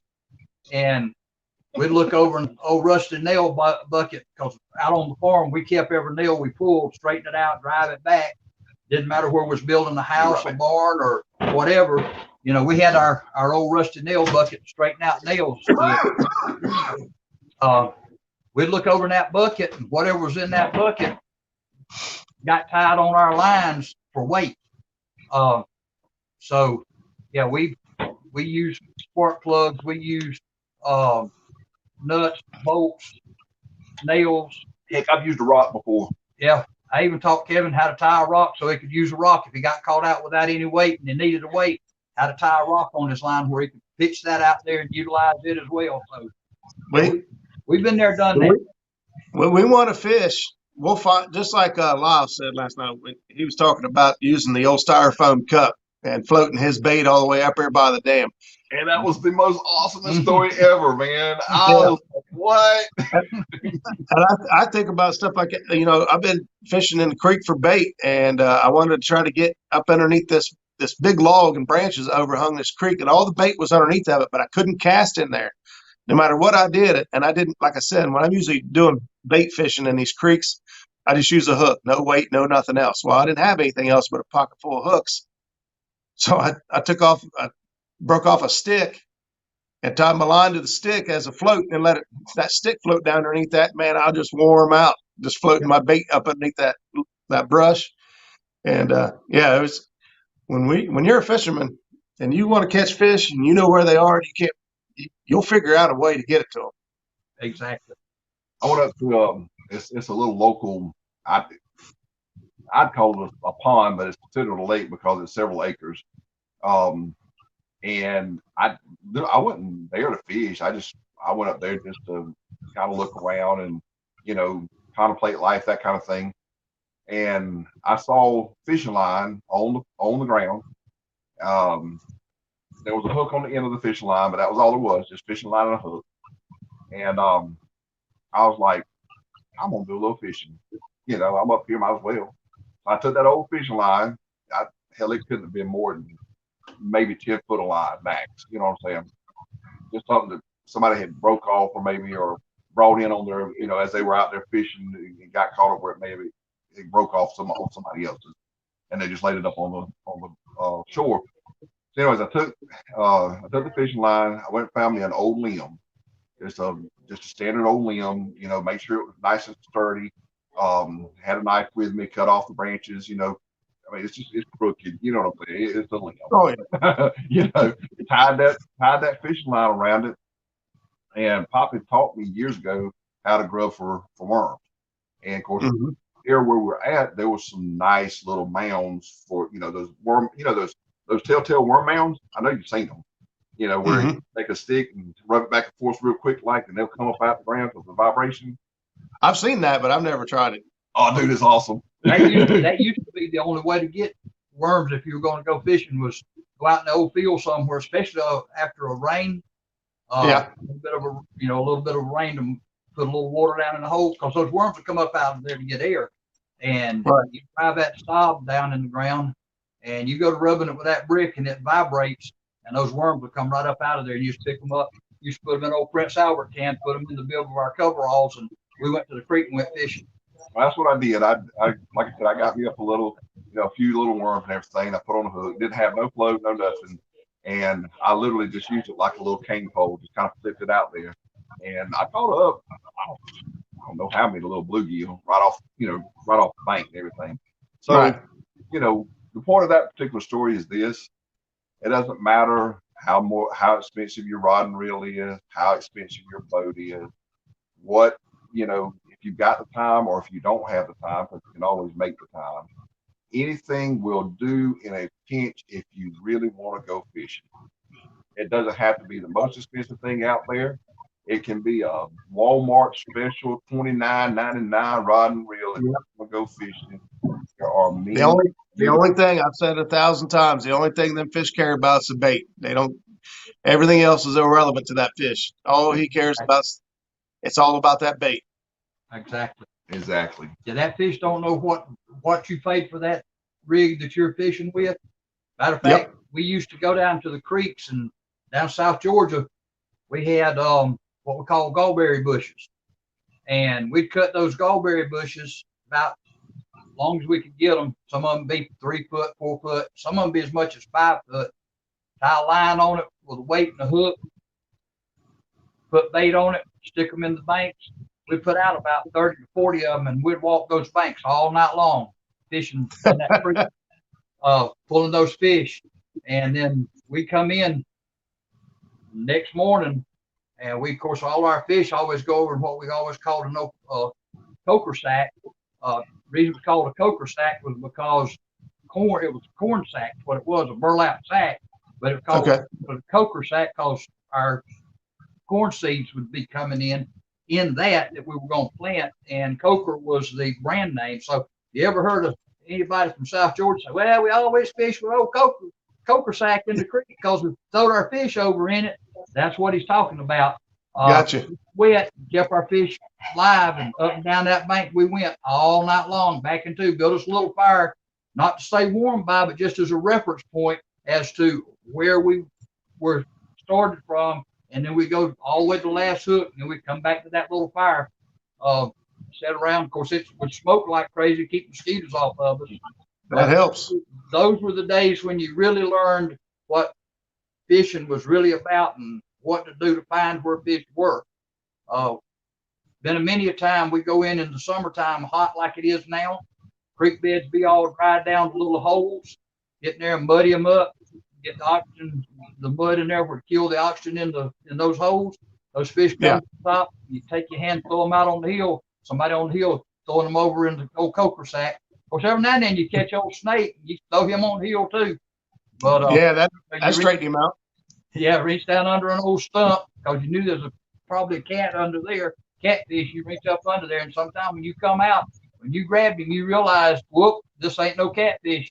You better be fast with it and sling him. When you came out, you didn't give him time to turn. You just kept coming and threw him on the hill. Of course, you warned the guy on the hill and say, hey, snake coming your way, so he could get out of the way. But those were the days when you fished for food on the table, and you didn't care what it took to get it. You put food on your table. Yep. That's awesome. Betty Country Jean, boy can't survive. Betty Jean just told me to shut up so Pop can talk. I love Thank you, Betty. Thank you, Betty. We waited an hour and a half to hear Pop talk. Jim asked a question a while ago. I want to address it.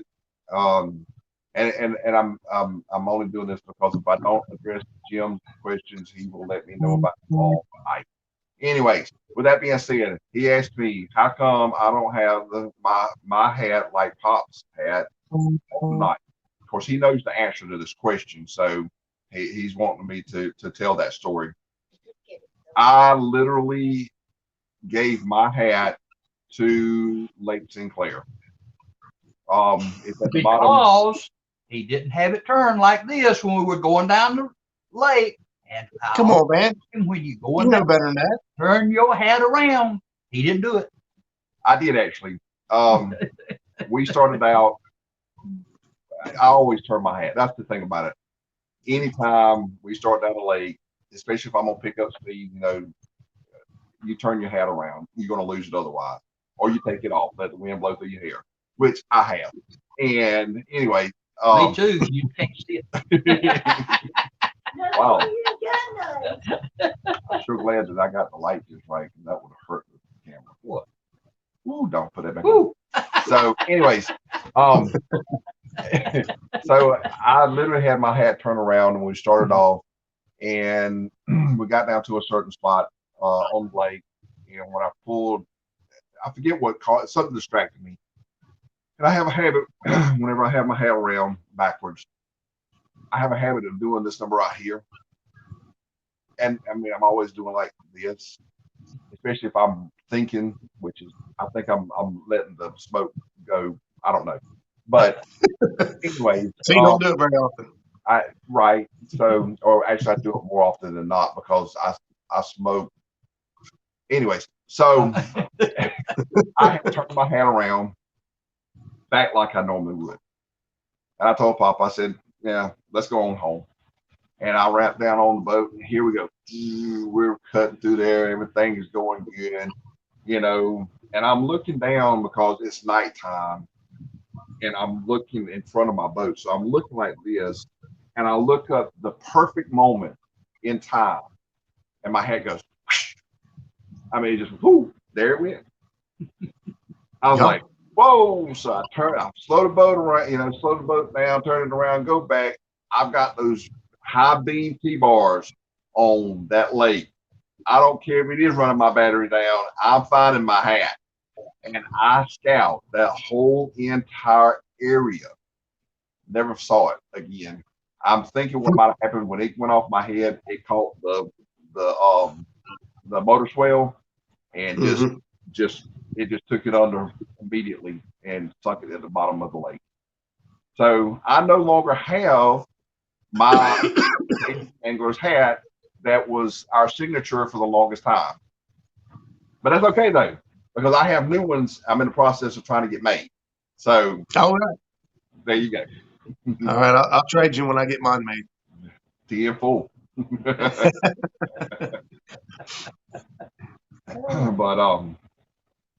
But no, it's I was trying to reach out, excuse me. So Oh, you're good. but yeah, it was getting back to talking about, popping out on the water and all that, and the tournament and having fun. That's one of the things that we discussed prior to doing everything YouTube wise or just in general. Especially with YouTube though, I told Pop if I ever decided to do this full time, if it ever became not fun, I would quit. Yep. It's just simple as that. Yep. That you can't do what we do and not have fun. You cannot do it. It burn you out real quick, like. And I found that out the hard way. So Yeah, you can't put a whole lot of put a whole lot of stress on trying to be like somebody else, or it's good to set goals for yourself and to have a vision, but to stress about it, and because like me, I think I just hit like 300.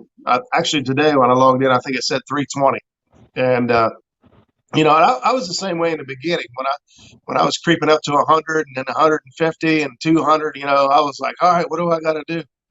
And when I quit worrying about it and just kind of say, hey, well, I'm just doing this for fun. I mean, if I get a bunch of subscribers, cool. If I don't, I'm still going to do it as long as I'm having fun. exactly. And we'll go from there. Yeah. Well, that was one of the reasons that I almost quit, was because I was so focused on those numbers and how to get them and how to maintain and keep them. That was, Right. that was Pop and I had this whole discussion on the way back from Wylie concerning YouTube and where we started from and where we are now. And Right. and I told Pop, I said, if I had one piece of advice to give a new YouTuber, it would be simply this: do not sweat your subscribers. Don't sweat your view times, your subscribers. Go out there, have fun. If you have fun, you will catch fish. It may not be big fish. It can be multiple fish, catfish or multiple bass or multiple crappie or whatever you're fishing for. Have fun with it. Throw it on people. Put it out there. One of the things I remember when I met Lyle Stokes for the first time at CatCon 19 last year. One of the things that he said to me and Pop, and this is how we knew he was watching our stuff, which for us, we were starstruck, number one. You don't watch Lyle Stokes on Catfish Weekly and then meet him in person and not be starstruck. That's just it in a nutshell. Yeah. So we were starstruck, number one, kind of like meeting Steve Doe. Oh my God, I meet Steve Doe. In this case, it was, oh my God, I'm talking to Lyle Stokes. But anyway, there goes his head. One of the things he told us was that one of the main things he loved about our channel, not just us having fun as a Fun and Pop, team, you know what I'm saying?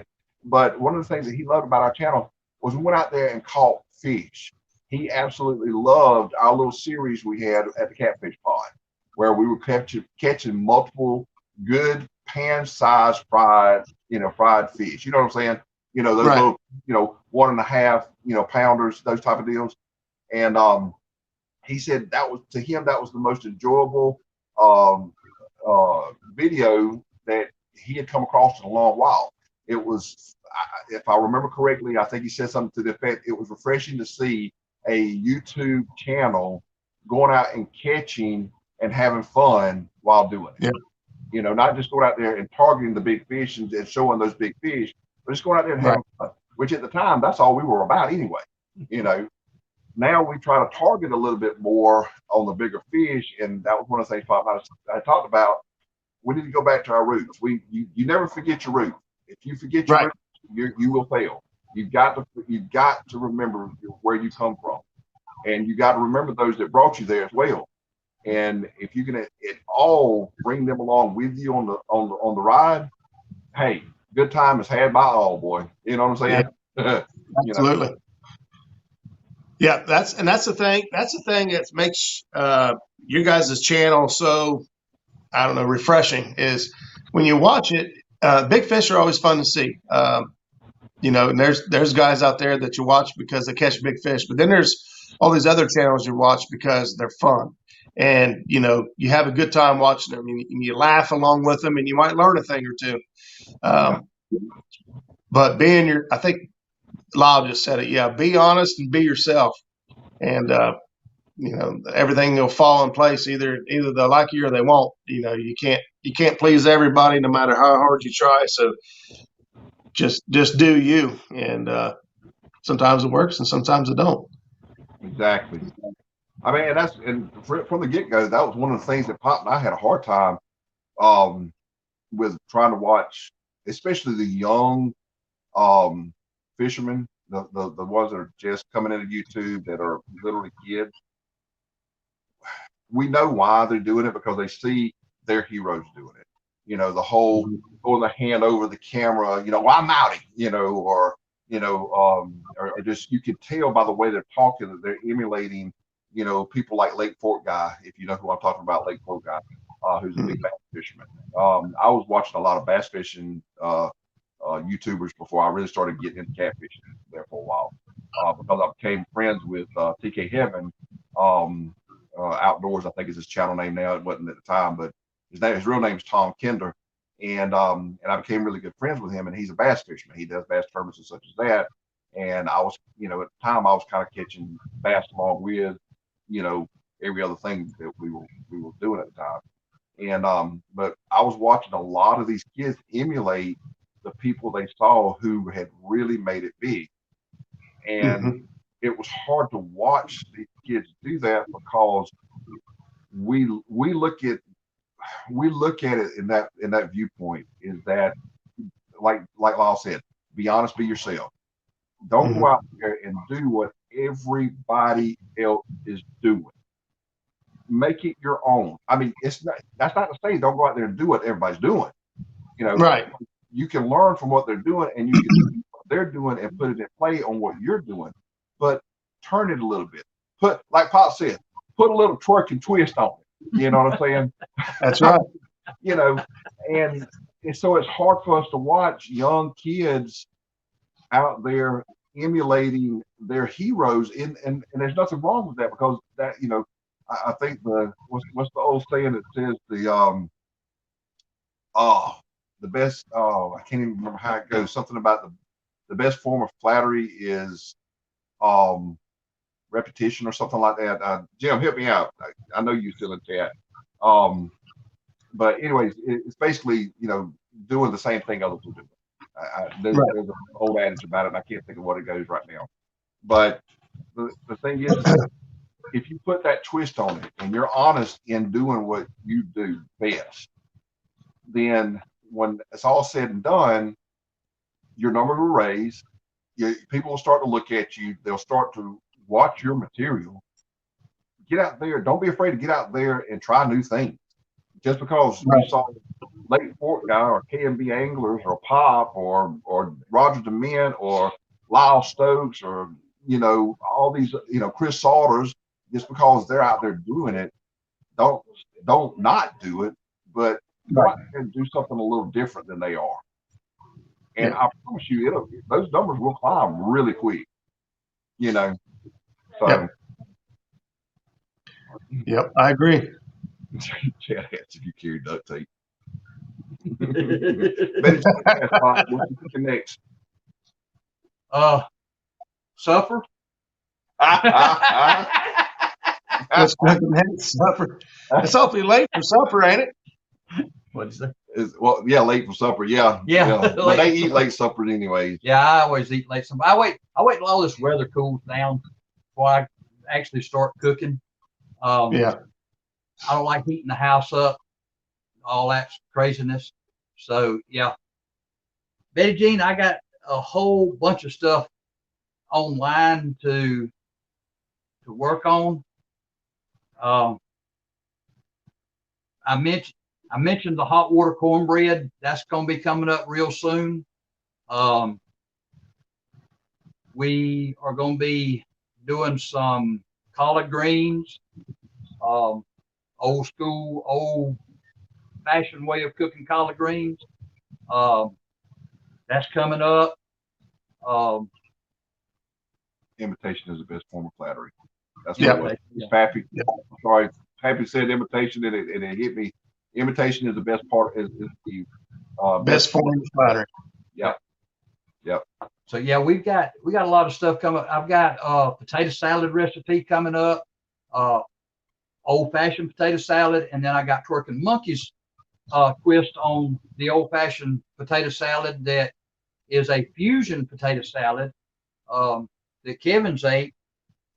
Really good. Which will probably be something that nobody's ever seen.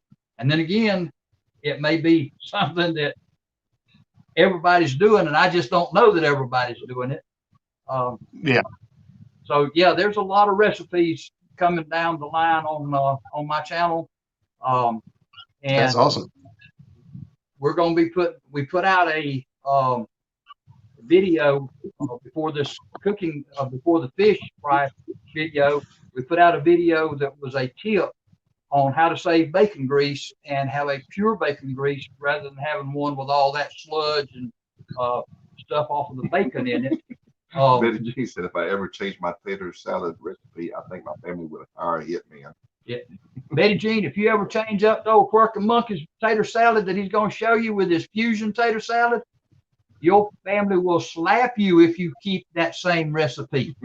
They will want Quirk and Monkey's recipe. Trust me. Chad said, Hey, somebody put Pops' link up there for us if you could.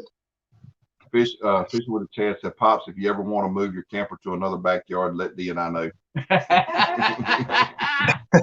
Well, if Kevin keeps going the way he's going, I may have to, because I don't know how much longer I can keep him under control. We understand that. So you guys talked a lot about catching the old school guys, starting out on a YouTube channel. So do you have somebody that if you could pick somebody to go on a fishing trip with, spend the day with, who would it be? Too many to really discuss. Yeah. I mean, if I personally would, just because there's two people that I would like to get on a boat and really fish with.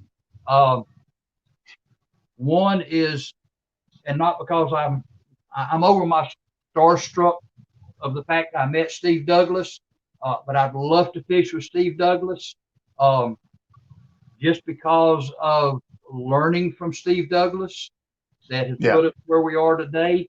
I'd like to fish, really, I guess there's three maybe. Also, I'd like to fish with Lyle Stokes. Yeah. Love to. It would be the highlight of my 73 years. Yeah. To fish with Lyle Stokes and Doc Lane, all of us on the same boat. Amen. That would be, to me, if I ever got that opportunity, these 73 years would be worth it. It really would. That's a good one there. I'm lucky enough to say that I've been able to fish with Doc Lang once. He really lived before he moved down to Alabama, relatively close to me, and we partnered up in a benefit tournament on a local lake. And Doc's just he's and Lyle too. These guys have been doing this for so long, they'll forget. I say this a lot, but they'll forget more by the time they lay down tonight than I'll ever know. But you're right. And the third one is I want to fish with Chris Flores. Yeah, those are my top three right there. But I there think you go. you can learn a lot about river fishing from Chris Flores, especially catching flatheads, which is my weakest point. Uh-oh. Something good. I don't know what's going on over there. So, so fishing with a Chad. Said, better question for Pops. If you could push Kevin off the boat, would it be anchored or moving?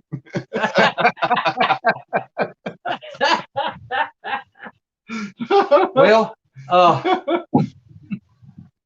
Lyle said, let's make it. Let's meet up in Alabama and make it happen. There you go. I'm down for that. I've learned to start taking people up on that when they throw that out there. Well, honestly, if I could afford it, I could probably travel a good little bit right now and fish with some open invites. But I can't afford to travel as many invites as I got. But when people throw that out there, yeah, jump on it. That's I'm you down never know. for making it happen. There you go. Yep. There you guys go, man. That'd be awesome. That would be great. We'd love to see that too. Yeah. I'm telling you, that'd be a happening boat right there. Oh yeah. Yeah. Yeah, It's hard when you talk about as many people as there are out there that are just outstanding fishermen. There's there's so many different techniques and forms to use. I'm the same with you on that, with Chris Flores, getting out there and fishing. Catching those big flatheads and those little ditches that he fishes. Yeah. Man, that's just totally way out of my element, and that, to me, that's intriguing because it's not something I can just go down the Ohio River here and do. But at the same time, learning how to fish my areas with the knowledge and expertise like Doc Lang has. He knows these waters inside and out, and Chris Souders. I've been able to fish with Chris and talk to him quite a bit, and I've learned so much in the last couple of years just meeting up with these folks and getting to talk to them. What are you smirking about over there? Chad. You got something. Chad. He's he hadn't taken his meds this morning or tonight either, for that matter. So, basically he stated that Pop was contemplating his question. He'll get his answer later. About whether the boat's anchored or moving. Right. If he falls out, if he gets pushed out or falls out of the boat when it's anchored, I don't think it'll be as effective. Right. Like the Bill Dance bloopers. So yeah. I have to move. Probably be moving. Yeah. This way I can say, where did he go, George? Whoa, where'd he go, George? Hey! Yeah. And then circle around and come back and say, what happened? And see, and all of that, what he just said, is a dream. It might be his only dream, but it's a dream. Because I'm safe on my own boat because he doesn't know how to drive my boat. Oh, come on now.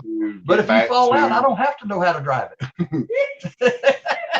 You're right. If all I got to do is just let it make itself, and then old school will get me back to the truck because I know how to reach the woods and all of that from old school. So you'll look, you'll make it a mile.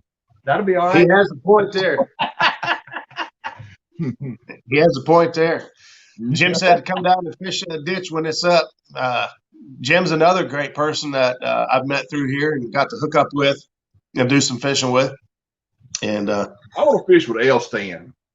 I'm going to make it go fish with L Stan. Man, that would be a fun trip, man. And yeah, I just want to see Donkey kick that. Oh, he's in here. I didn't even see him come in. Yeah, he's there. What's up, L Stan?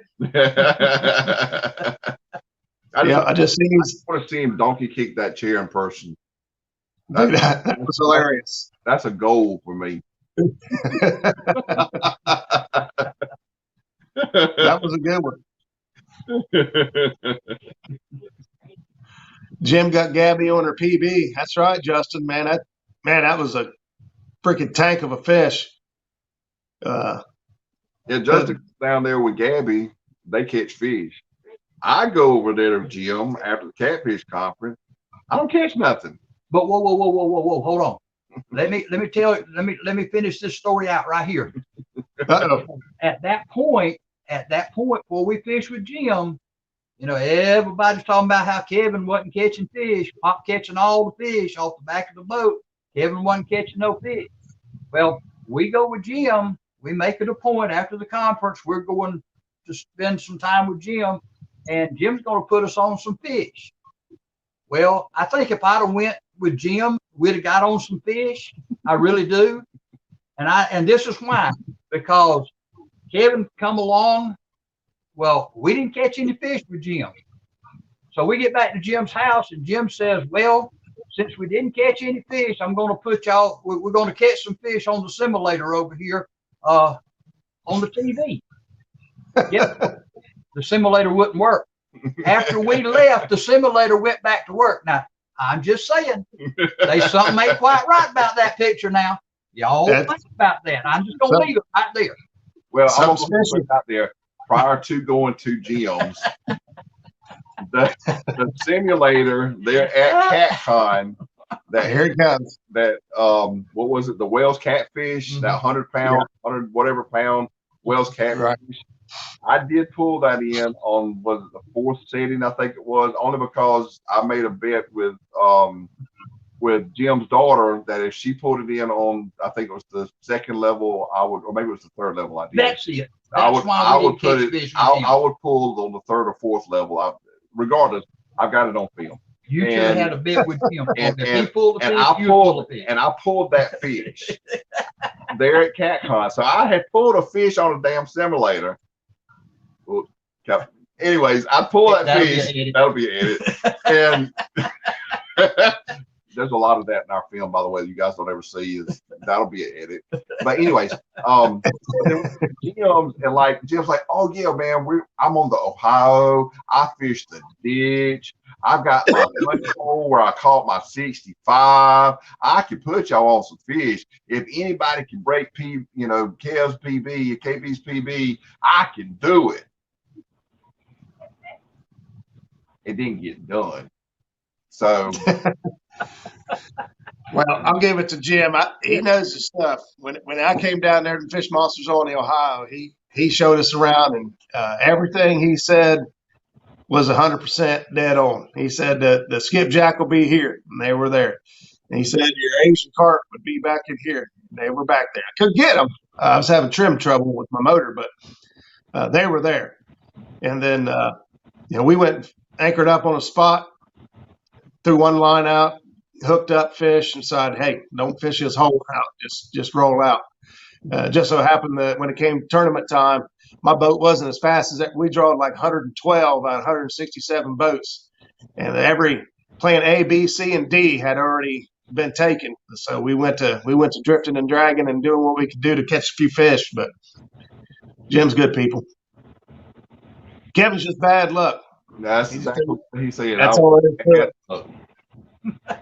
But it's kind of funny how that took place in January. That took place in January. February, we went to Patriots YouTube conference. Didn't nobody catch fish, so that just kind of played along with my bad luck scenario. I go to the Monster Quest and pull the biggest fish out of everybody on my boat that particular tournament. So I might have been cursed. Betty Jean might have unknowingly, not knowing who I was at the time, put a voodoo curse on me. Little witches do that. And but I stressed the little part. And anyways, so I broke it when I went to Santee Cooper, and I've been on fish ever since. So there we go. Betty asked if there was any footage left after I tried editing everything out from Friday night's fishing adventure. No, I'm just going to have to do pictures.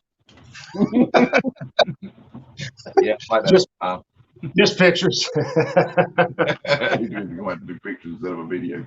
Okay.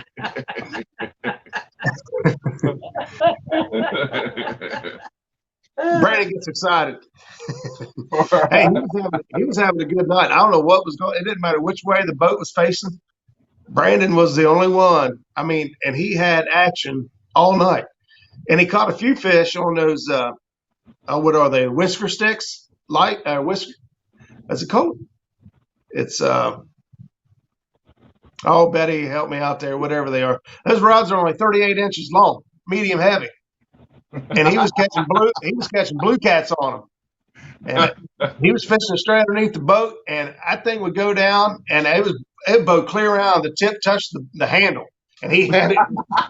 He was just holding it up like that. And that thing the line looked like it was coming out of his elbow. I mean, whisker stick ice rod. There it is. And he was catching. And we didn't catch any big fish, but shoot, that's lighter than any of my bait rods. Yeah, Whisker Seeker, who makes those. Whisker Stick Ice Rod by Whisker Seeker. There it is. Lightning bugs. I'm not sure what that question. Hold on, Ross. Lyle asked Mom if she was going to sit in with us on Monday night when we're on their show. She won't be on camera. She's camera shy. I have a hard time even taking a picture of her because she doesn't want to. She doesn't want the camera to add 30 pounds to her, and so therefore she's not going to be on camera. But I guarantee you she'll be listening, and you'll hear her in the background. I can guarantee that. I've heard her the whole time. She's cracking me up. My wife's the same way. She doesn't want to be on camera. She don't mind helping me out and whatnot. I already told her that the couples tournaments is live. You're going to be on camera whether you like it or not, and so she'll have to just deal with it. But dude, do you realize we've been on for 2 hours? I just noticed just a few minutes ago. I was like, "Oh, that is an awesome night, dude." And, well, the way I normally judge it, I just keep an eye on the count. You know, how many folks are still in here listening, and you know, if I've still got folks in here listening and they're having a good time, I just keep on rolling. We're still sitting at 32, and the chat's still moving. I kind of just gauge it off of that. I usually try to cut it short about an hour and a half, but we're just having fun. Having fun. Exactly. That's what it's all about. Yeah. Fun. We're just hanging out and having fun. I tell you truthfully, though, I got to get my butt in the bed for my beauty sleep. Yeah. You might as well stay up all night. If that's what you're going to bed for, beauty sleep. Yeah. Work. You're going to have to give him a tranquilizer in order for him to get enough sleep. I'm telling you, it ain't happening. So what you're saying is it all turn out looking like you? Yeah, and I don't want I need to cut this string short, please. Guys, I really appreciate you guys taking the time to come in here and chat with us and share some of the fun. You know, you guys are doing a fantastic job. I love you guys' videos. Keep doing what you're doing. You know, like everybody talked earlier, you know, just be yourself, have fun, and it's contagious. You know, when I watch your videos, I'm laughing and cutting up and smiling right along with y'all. So I know that I can watch y'all's videos and have a good time, and that's what it comes down to. You know, you're fun to watch. I appreciate it. So next week we'll have Derek on for Ohio Catfish Chasers. He's going to give us some schooling on, at least me some schooling on dragging some of these lakes around here and catching some fish.